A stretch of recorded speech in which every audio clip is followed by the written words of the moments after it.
So, good evening, Brebs. Gusto ko lang pong i-share yung mga na-encounter natin lahat, yung about sa problems. Well, problems, hindi yan binibigay sa'yo ni Lord kung hindi mo kaya.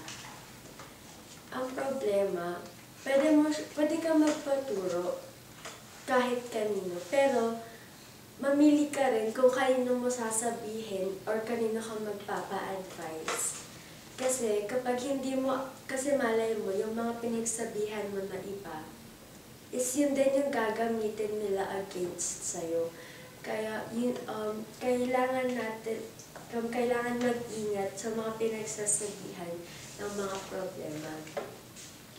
Ang problema, hinihingan din niya ng tulong galing kay Lord.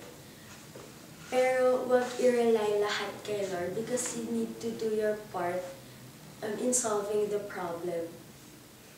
Sa problema, meron tayo may obstacles, and the obstacles are like stepping stones. It makes you stronger. Nalilipas mo rin yung obstacles na yun sa problem. If you really know what you're doing, and kapag may problem ka, hindi mo kailangan dibdibin.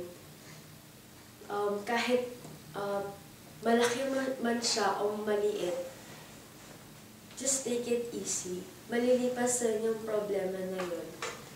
Like, for example, sa dad ko, yung na-operate siya, that was a big problem. And nag-alala kaming lahat, pero sabi nga sa amin, hindi maganda mag-alala because it's the work of the devil daw. And instead na mag-alala ka, you need to think what you're doing.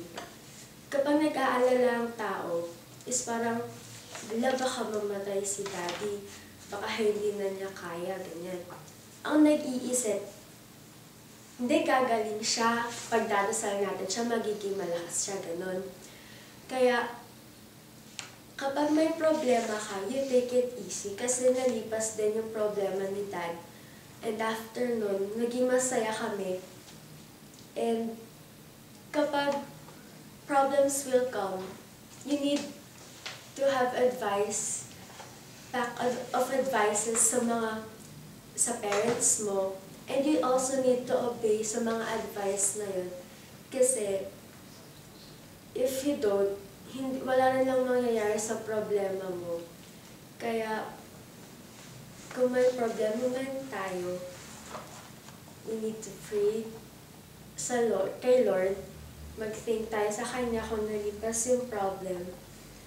And sa mga problema ko sa buhay, nagpapasalamat ako kay Lord kasi no matter how big it is or no matter how small it is, nalipasan ko rin yan.